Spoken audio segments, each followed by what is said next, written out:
All right, everyone, we are live with Stream of Consciousness with Dan. Today's guest is Mike Walker from Lakefront Brewery in Milwaukee, Wisconsin. Mike has been with Lakefront for nearly 14 years, and he currently oversees the on-site business while also helping shape the brewery's marketing and dabbles in just a bit of beer development. He's someone who has a real hand in what Lakefront has become, not just as a brewery, but as a Milwaukee institution. And for me, this one hits close to home. I was born in Wisconsin, and I just learned we were born probably about like 5 miles away from each other. And my dad grew up in Mequon, just up the road from Milwaukee. So Lakefront was always a part of the backdrop of my life. It's been a name that's been in my world for as long as I can remember. Mike, how are you doing today? I am doing great. How are you doing? Well, I told you I'd be doing better if I had a pint of Lakefront in my Right. hand. Yeah, we gotta make sure that if we ever do this again, that we make that difference. Got to get you I one. mean, I guess it is only 11:15 though, so That's true. uh, maybe a little early, but thanks so much for being here. Mhm. So yeah, so as a kid in Wisconsin, beer is pretty much everywhere. You see it at cookouts, you see it at family parties. But as a kid, you're definitely not drinking it, or at least shouldn't be. So I'm curious, before beer became a part of your career, what were the things that kind of lit you up as a kid? Any early obsessions or hobbies? And what kind of shaped you as a child? Sure. Well, I grew up, like you said, not too far from Triple Falls. I grew up in Eau Claire, Wisconsin. And growing up in Wisconsin and Eau Claire was great. I really enjoyed my upbringing there. And I got into acting. I was enjoying being in front of people and performing. I got into improv comedy a lot in like the high school days, and so found myself on stage trying to make people laugh a lot, and that kind of was a thing for me for quite a while. And then I had, kind of somewhat related. I have an interest in film and movies and acting and that kind of thing. So I went to film school at UW Milwaukee, and that's what took me away from Eau Claire. Okay. And I continued to do the improv and the comedy and that kind of stuff. When I came to Milwaukee, I found a group of people that expressed interest. Comedy sports was around, and so I kept doing that and went to film school. Had a great time in film school, great experience at UW Milwaukee. Got my film degree, and I didn't quite want to just go out to LA or New York. I mean, that's kind of the best move to make if you want to try to pursue that career. I mean, obviously there are jobs in Chicago, there are jobs in Milwaukee, but you're going to find it easier in LA or New York if you're just loading film or something very basic to start. Um, but I really was enjoying the improv comedy scene. I was playing music in a band, still playing music in that band to this day. So I do play Awesome. guitar. So I had things here in Milwaukee that made me not want to leave. Good connection of people and friends, and so I stayed after I graduated. And not too long after I graduated, maybe about a year or two, I started working at Lakefront Brewery as a tour guide. It was a great fit for me, given my background in improv and comedy and making people laugh. The brewery tours here at Lakefront are well known for being highly entertaining, and it's almost like a 50-minute show you put on for up to 30, 40 guests. So I started as a tour guide, loved being a tour guide. And it was around that time that I first tried craft beer. I didn't know much about it. Obviously, I knew about the domestics, the Millers, the Budweisers, from earlier in life. Um, but I remember first having our flagship beer, River West Stein. It's an amber lager. It's one of the first four beers we ever made back in 1987, 88. And yeah, I tried it and I could not believe what I was tasting. I had never tasted anything like that before. The quality, the flavor, the carameliness, the maltiness. it blew me away. Um, and from there, I tried the Sierra Nevadas. There's an older beer from Lakefront called Bridge Burner, and I remember buying at the time bomber bottles of Bridge Burner and taking them to parties and not really paying attention to the ABV and just drinking this Bridge Burner, this really hoppy red ale, and kind of learning the other side of craft beer when it's very filling and it can catch up to you quick, I guess. Yes, Um, absolutely can. so yeah, that's kind of how I got introduced to beer, and then I started working at Lakefront. Then I started learning about beer. As a tour guide here, you need to know the process. You need to know how it's made here. You need to be able to answer questions. And so I learned about craft beer through being a tour guide at Lakefront Brewery, and fell in love with craft beer. Definitely, it was very love at first sight, love at first drink, whatever you want to call it. Yeah, Um, absolutely. yeah, It's so this is well, I was just gonna 2012. say it's pretty eye-opening, like I grew up in Wisconsin. My dad would drink Hams, Red Dog, uh about any cheap Pilsner you could buy in the Hmm. in the store, and then you taste a craft beer and it's like, oh my goodness, this is something You're different. right. Like, what have I been missing? So no, I actually wanted to take a step back because I didn't know about your improv and comedy and kind of film stuff. So do you Mhm. have any specific comedians or people you kind of looked up to? Because I mean, obviously, you can look to Chris Farley first because he's from Wisconsin, but Yeah. Chris Farley is wonderful. Some of my favorites. Let's see here. Will Forte always gets me going. I really like Fred Armisen. I enjoy his comedy. Um, but yeah, those two kind of stand out for me. A lot of like the IO, like some of the classics, Second City, those classics that they were there before they went to SNL. I definitely were into a lot of them. Um, Will Ferrell, I was a big fan of growing up, and yeah. So uh, more recently, Tim and Eric definitely won me over pretty early on. Tim Heidecker and Eric Warheim, that kind of comedy got me going. Um, yeah. So those are some. so cool. Yeah. That's so cool. Yeah.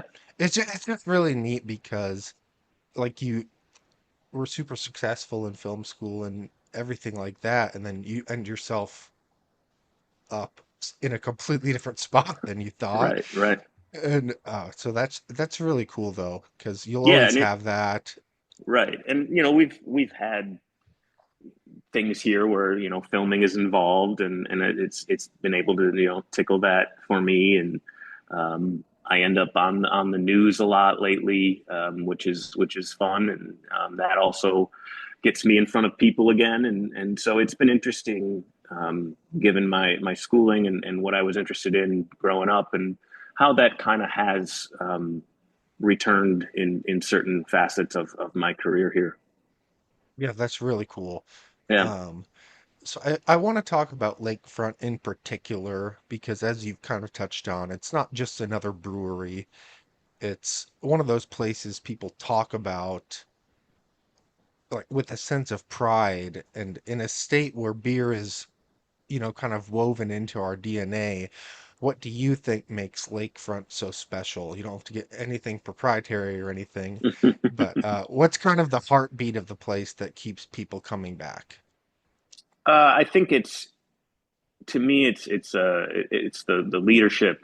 Russ, he's could be looked at as kind of a grandfather of craft beer. He was one of the first. Him and his brother were some of the first to do it. With the likes of Sierra Nevada and more locally Sprecher, and um, he was around in the beginning before anyone knew what craft beer was or anything like that. So looking at him and his brother Jim, they brought craft beer back to the forefront after Prohibition in a way, and I think that's really important and a really cool historical thing for Milwaukee. Um, and they've always been all about Milwaukee. They've always been about giving back to the community. It's a business that's cognizant of the environment, and it's always been innovative and on the cusp of the next thing. You know, we were the first brewery to make a certified organic beer. We were the first brewery to produce a certified gluten-free beer. Uh, we were one of the first to brew a beer with pumpkin, cherry. So there's a lot of innovation here, and it's really cool to be a part of something that has made such an impression on the greater Milwaukee area and craft beer across the globe. Touch on. B Corp. Yes, I wanted to touch on Yeah, that because I thought that was really neat. yeah. So B Corp, they're all about um, using business as a force for good, making sure that your business is giving back and being environmentally conscious and giving back to its stakeholders and making sure employees are valued and all the really good things about a business. And so there's a benchmark you have to reach. There's a lot that you have to do.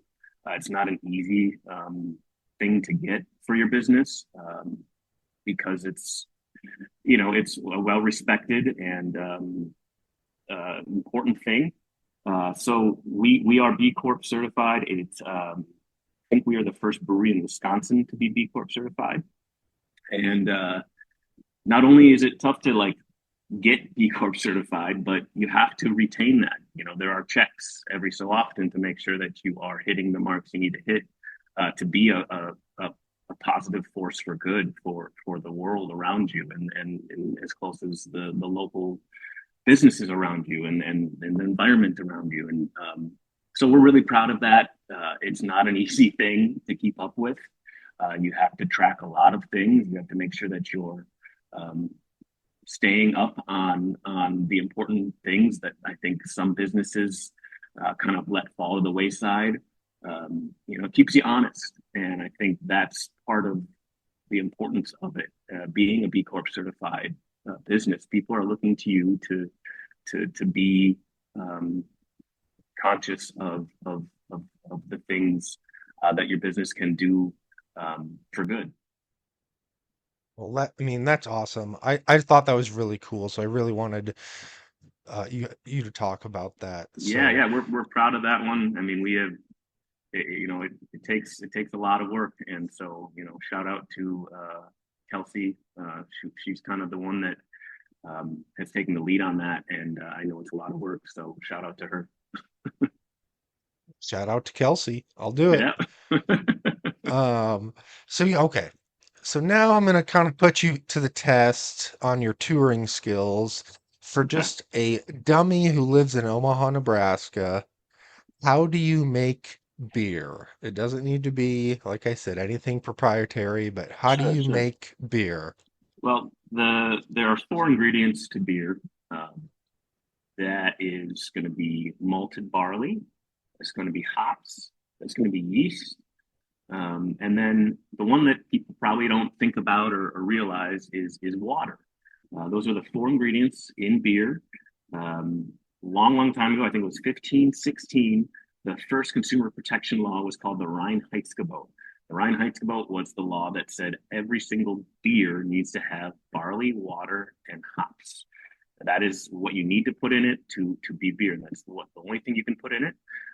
Later, I think it was in the 1800s, Louis Pasteur discovered yeast, and they realized that this entire time, natural airborne yeast was fermenting the beer, which was what was creating the Mhm. alcohol. Um, so then that was amended. So now, like I said, it's got those four ingredients: barley, water, hops, and yeast. So you start with barley. You get the little barley kernels. You get them slightly cracked open before you send them into our auger. Auger takes it up, puts it in our brew kettle, which is where it is mixed with water. That water is very important to beer. The quality of water, the different levels of soft or hard water will affect flavors of beer. And so we are lucky next to Lake Michigan with good quality water here in Milwaukee. That's great for our beer, and that can be said the same thing for other parts of the country. But the malted barley is mixed with water, and it's steeped together. And what it does is the sugars from that malted barley mix with the water and create a very sugary water called wort, wurt, Gotcha. wort. From that boil kettle, the mixture, the malted barley and water mixture goes to our lauter tun. Our lauter tun is kind of a giant coffee filter. It separates the grains from the wort. It sprays the grains to get all those sugars off of those grains and into that water, that wort mixture. And so the grain is essentially separated from the wort. From there, that wort travels over to our boil kettle. That's where we add hops. Hops do a few different things for beer. It's a natural preservative, so it'll help your beer Oh, last a little interesting. bit I didn't know longer. that. Yeah. And then it also, depending on when you add it in the process, it can either be a bittering agent. It can help bitter your beers. If you're making an IPA and you want to have a nice citrus bite to Hmm. it, you're going to want to add some bittering hops. And then that's, I think, the early, when you're putting hops in early in the boil, that's going to give you your bittering. When you add hops late in the boil, that's going to be more about the hop flavor that you're going to get out of your beer and your IPAs. Okay. Oh, The more hops you add at the end of the boil, the more flavor, the hop flavor you're going to add, depending on which hops you add. There's so many different kinds of hops out there, and they all perform differently, do different things, provide different flavors. Some are better for bittering, some are better for flavor. So that's the boil kettle. From the boil, you're heating up that wort, getting rid of anything that you don't want it, bacteria, all that stuff. Then it is put through our whirlpool here. Our whirlpool helps separate any excess solids that are in the wort. It also goes through a heat exchanger before it goes to the whirlpool that helps bring that boiling wort down to a reasonable temperature. From there, from the whirlpool, the wort, now that it's had the barley water and hops, it moves to a fermentation tank. We've got many fermentation tanks, all of different shapes and sizes, depending on the size of batch that we're making. The wort moves to a fermentation tank, and that is where the yeast is added. So the yeast is added to the fermentation tank. Depending on if you're making an ale or a lager, that's going to determine how you're making your beer. So an ale, those are going to ferment at a warmer temperature and not for as long. Those ales kind of come through a little bit quicker and a little bit warmer the temperature. A lager is fermented at a colder temperature, and those typically stay in the tanks for another week or two longer. You're going to have lagers are going to be a much more clear liquid to look through, mhm. and then ales are going to be a little bit more cloudy, maybe a little bit more sediment, that kind of stuff. So basically, the yeast does its thing in the fermentation tanks. It spits out some CO2, so some of the bubbles that you get in your beer, and then it also spits out alcohol. Everyone's favorite part of beer, for the most part, I would say. Um, uh, so you're getting your alcohol, you're getting some of your CO2 in the fermentation tank. Once it's been in the tank, anywhere from 3 to 6 weeks, depending on the beer, we take the yeast out. We're able to propagate the yeast, use it multiple times, anywhere from maybe 5 to 10 times, depending on the yeast. We can keep using that yeast. But then the beer moves through some filtration systems. We've got a few different ways that we filter our beers to get all the solids and sediment out of the beer, make sure it's a nice, clean, clear liquid. We've got some Bell filters. We've got a Westphalia separator, which is it's basically uses centrifugal force, and it spins it at this crazy speed, and separates everything out as best as you can. And then it moves to what we call bright tanks, BRITE. That's a bright tank. And those are kind of holding tanks before packaging. Those holding tanks are where we kind of dial in the CO2, the amount of bubbles, the mouth feel that you're getting out of beer. That's where we kind of dial in the CO2 to be the right level. From there, it moves into a keg or a can. We've got a canning machine here. We used to bottle, but now we can our beers. And so this is a keg or a can.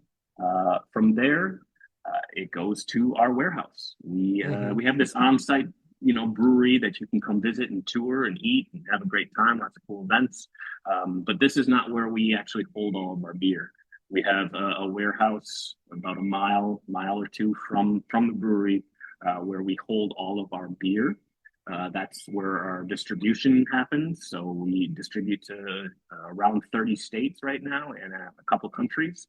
And so that operation, that distribution operation, a lot of people know or see that operation, but that is about a mile or two from here, where all the trucks go and pick up the pallets of beer. And so it's one interesting thing. You work here for a little bit, and you're here at the brewery, and you see beer being made, and you have fun at the events or eating and drinking, and then it's not until you walk into the cooler at our warehouse and you see the stacks of cases and kegs way high up, and you kind of get a picture of how big our operation actually is.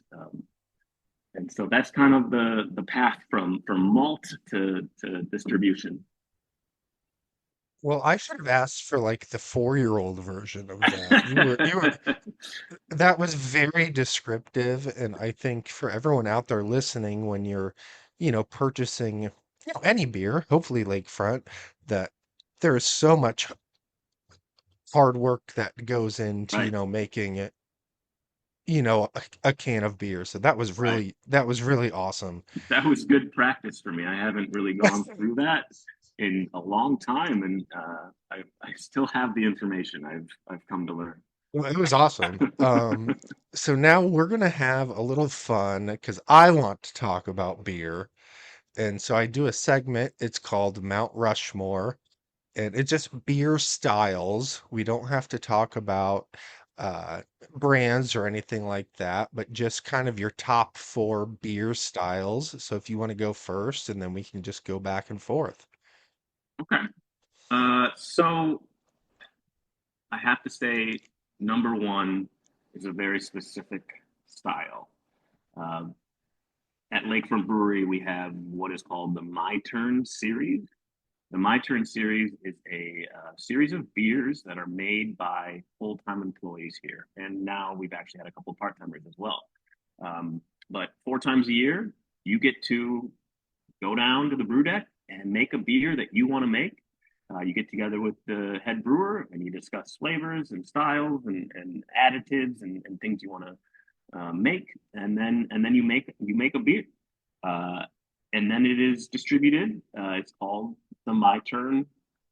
Insert your name, and it's distributed across Wisconsin, and it's been going on since about 2011, 2012, somewhere around there. And in late 2016, early 2017, the My Turn Mike came out, and that beer was an imperial brown ale aged, or imperial brown ale with coffee and hazelnut. So that was the beer I wanted to make, and so that would probably be my favorite style. That'd be my first face on the Mount Rushmore. Would be an imperial brown ale with coffee and hazelnut, because that was my turn beer, and I really really liked it. That sounds really good. Yeah. So my first is it's just an IPA. Again, you can't have too many, or you Mhm. probably shouldn't have too many. It's very filling, but just that those hops, I kind of like it's almost even grapefruity. Some of Mhm. those IPAs are. I just love a great IPA, and it's really hard to beat. So yeah, that's definitely my number one. Yeah. My number two would be a hazy IPA. Just like you were kind of saying, that's kind of my go-to if I'm gonna go to a brewery or go to a bar and order a craft beer. I'm usually looking at their IPAs, and the citrusy the better. A lot of the C hops, the citrus, Citra, Centennial, Cascade, Chinook. Those are all the C hops, which can kind of give good citrusy flavors. And so I'm looking for the freshest citrusy IPA. I I agree with that. And so second, Since I'm a Wisconsinite through and through, I'm just going Pilsner because if I'm sitting down and watching a Packer game or a Bucks game, and you can just throw them back, and it's just crisp and clean, and yeah, it's just a Pilsner. Yeah. It's just kind of beer in its purest form, in my Mhm. opinion, I guess. Yeah. Yeah, I'm sorry to be copying you, but that would be my third one is a nice, easy drinking, clean cut Pilsner lager. In the industry, we call them crispy boys because they're just clean and crisp, and you can look right through them, and they go down so easy. They're lower ABV, so you can have more, and they're just great bready, multi flavor. Well, this is going well. We're kind of on the same page. Yeah, yeah, So, I know it's not the fall season right now, but I'm not ashamed to say a good pumpkin beer really hits the spot in the fall, in my opinion. sure. Yeah, I mean, we make a pumpkin lager. Most pumpkin beers you find out there are ales, and so we've had a pumpkin lager for a really long time, and I have to. I'm probably a little biased, but I think it's one of the best out there, just because it's different. It's more like a lager, like a clean, crisp lager, but it's bursting Interesting. with great pumpkin flavors and pumpkin pie type flavors. That was one that I really enjoyed when I first started working here. It's a special one. Something you always look forward to every year. And then you knew it was getting made because you would get out of your car for work and you could just smell the pumpkin in the air and you'd be like, ah, we're making pumpkin right now. So for me, I would have to go. Man, that's tough. I'd have to go with probably a Bach beer, something a little Oh, bit okay. darker, a Maibach or just a regular Bach. That's just it's either that or just a dark beer in general. We make a East Side Dark Lager here. It was one of the first four beers we ever made, and it's still here to this day. And that that dark lager is really really good. So maybe I'll switch from a Bach or a Maibach to a dark lager. I'll just switch it right now. Well, Um, I'm pretty close to you on my fourth. I just like a good brown ale. sure. Yeah. Um, it again's a little richer, but Yeah. it's just it's very satisfying. It has a Hmm. almost a good mouth feel, if that makes Hmm. sense. Yeah. Um, yes, I just got a good brown ale, like a Newcastle, like I Sure. just a Yeah. That Newcastle or something like that. that kind of like almost sugary, sweet, not like too sugary by any means, but like just enough that malty sweetness. Kind of like what I talked about River West Stein, kind of having that caramely wow factor. Our East Side Dark here has a similar but darker kind of wow factor for me, where it's just got such good flavor. It's East Side Dark is definitely the favorite beer here if you're asking any of the employees, and it's definitely our most decorated beer. It's won European Gold Beer Stars, beating out. It's a European style beating out European brands. So we're really proud of that one. Well, that's awesome. So I think we got a pretty good Mount Rushmore up there. Yeah, I agree. I think we should go to the bar right now. Yeah, okay, sounds good. No, but seriously, so while we're kind of winding down, I'm curious, is there anything on the horizon at Lakefront? Obviously, you guys are pretty um innovative, but any new batches, new ideas, anything you're excited about? Sure. If you can't say anything, that's fine. No, I that's just okay. wanted you to be able to have the floor to talk about kind of what's coming up for you guys. Yeah. So on May 17th, here at Lakefront Brewery, we are hosting our fifth annual My Fest, MAI Fest. It's kind of our spring celebration of it getting warm out. But what it has become is it's a gluten-free festival. It is the biggest gluten-free Oh, festival cool. in the Midwest, if not more. And it's very much centered on gluten-free food and drink. We wanted to provide something for people that have gluten intolerances to come and safely consume really good food and really good drinks without having to worry about getting sick or anything like that. As I said, we were the first brewery to produce a gluten-free, certified gluten-free beer called New Grist. That was back in 2005. And so we have three different New Grist right now. We've got the New Grist Pilsner, which is the original. We've got our New Grist IPA, which is selling like crazy out in the market. And then our New Grist Radler, which is like a grapefruit kind of beer and soda cocktail. That one just came out. So we've got our New Grist Sounds good. brands, which do well out in the market. So we also have a food truck called the Curd Wagon, and I think it was maybe 2 summers ago that Curd Wagon, that food truck went all gluten free. So that food truck is always gluten free, no matter when you order from it.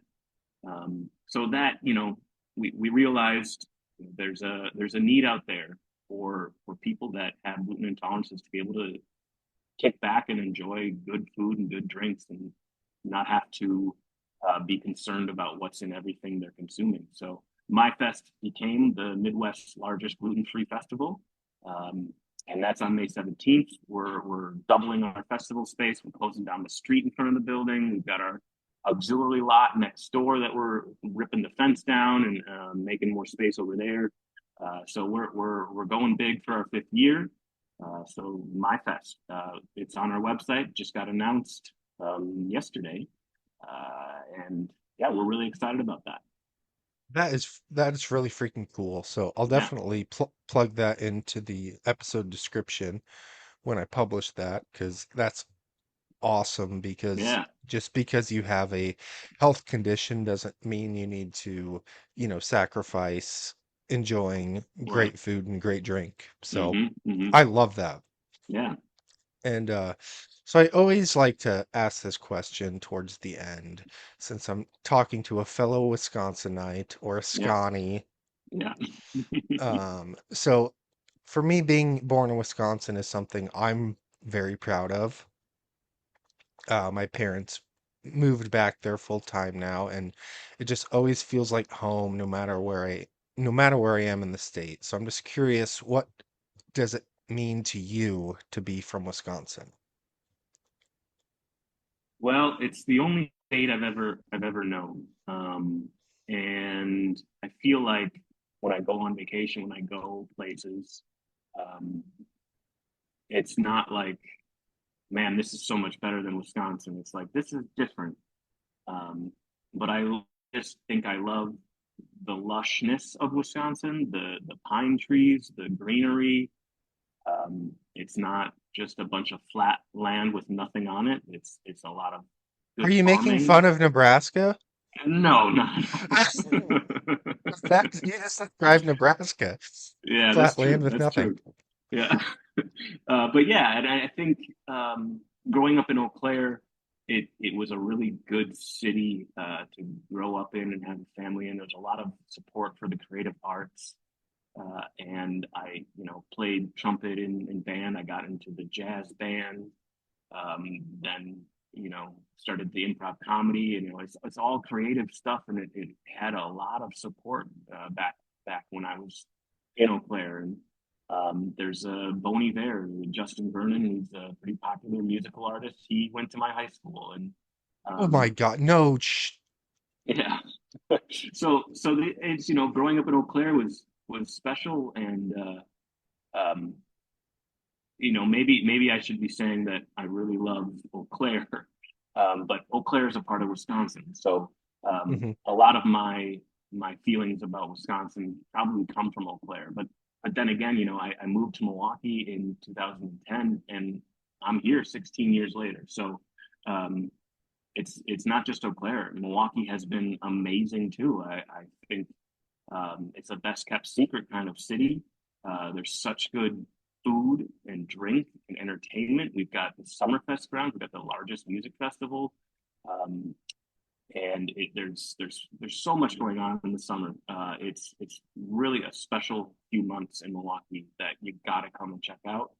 And so yeah, I've lived in two places, and they've both been wonderful, and they're both in Wisconsin. Well, I've got my Milwaukee Bucks Yeah, all right. shirt on. Yeah. Maybe I shouldn't be wearing that because we're not having a very good season this Yeah, I year. mean, go Brewers. I'll just say that. Yeah, we'll say go Brewers. But yes, so no, so being Wisconsin for me is we're a very proud state, I Yeah, think, but not at the level of like, it's not arrogant pride. right, It's right. just being proudful. We work hard. We have so many natural resources. And yeah, I just love it. So I love Yeah. asking that question. So before we wrap up, I really want to give you the floor. So for anyone listening who wants to try Lakefront beer or visit the brewery, can you order online, find your beers in retail stores? Where should people go to drink your beer? So, like I said, we're in about 30 states. Definitely biggest in Wisconsin, and definitely like the southern half of the state. You are in that area. You can find us at most any grocery store, retailer, liquor store, Costco. You can find us at Costco, and then most. Really? Oh yeah, we've got a 24 pack at Costco. Oh, awesome. Yeah. So as far as like draft beer, you can find us on at most bars and restaurants in the Milwaukee area, and further out. And but what really is a fun time is coming to Milwaukee and coming to the brewery and getting on a brewery tour, trying our cheese curds, experiencing a Friday night fish fry, or just coming here on a Saturday in the summer and checking out our amazing patio we have out back on the river. Um, and yeah, so that's we if you want to find our beer and you can't find it, um, talk to your liquor store owner, talk to your restaurant owner and say, hey, I want Lakefront beer, and reach out to your distributor and see if we can get some. So there's always an avenue to get you Lakefront beer. There's just some hoops you got to go through to get it. But we've got an amazing array of quality award-winning beers. Our River West Stein Amber Lager that I've talked about is great. We've got a great Lakefront IPA, which is a very balanced, good Midwest IPA. Our Hazy Rabbit is a big deal. That's a hazy IPA. It's one of my favorites. Our Dive beer is a Milwaukee Lager. That's a little bit of a lower price point, but that's that easy, clean, crispy kind of drink. Um, and yeah, so come check us out, whether that's at the store, the restaurant, or come pay us a visit at the brewery. It's a destination brewery. You can come visit us one day and come back a couple days later before you head out. Well, Mike, this has been so awesome, and for everyone listening, you heard it from the horse's mouth. Get to Milwaukee as soon as you can and check out Lakefront Brewery, and not even just Lakefront Brewery, but Milwaukee in general. It really is an underrated city, in my opinion, and it's grown so much, I think, in the last couple years Yeah, yeah, since I've been there. So. Well, I could sit here and talk beer all day, right. but I'll let you get back to actually selling it and helping make it and everything like that. So thanks so Yeah, much for your time, yeah, of course. uh, the stories, and just giving us a look inside Lakefront. So, Yeah. as I Thanks for said having me. again, go visit the brewery, take the tour, grab a pint, find it in a local retailer, uh, buy some merch as Yeah, well. Buy some merch. yeah, we got You, you, merch. you you won't be disappointed. So, Yeah, that uh, stuff's available online though too. You can actually get the yep. merch just going online. So So this has been Stream of Consciousness with Dan, and this has been Mike Walker of Lakefront Brewery. We'll see you next time.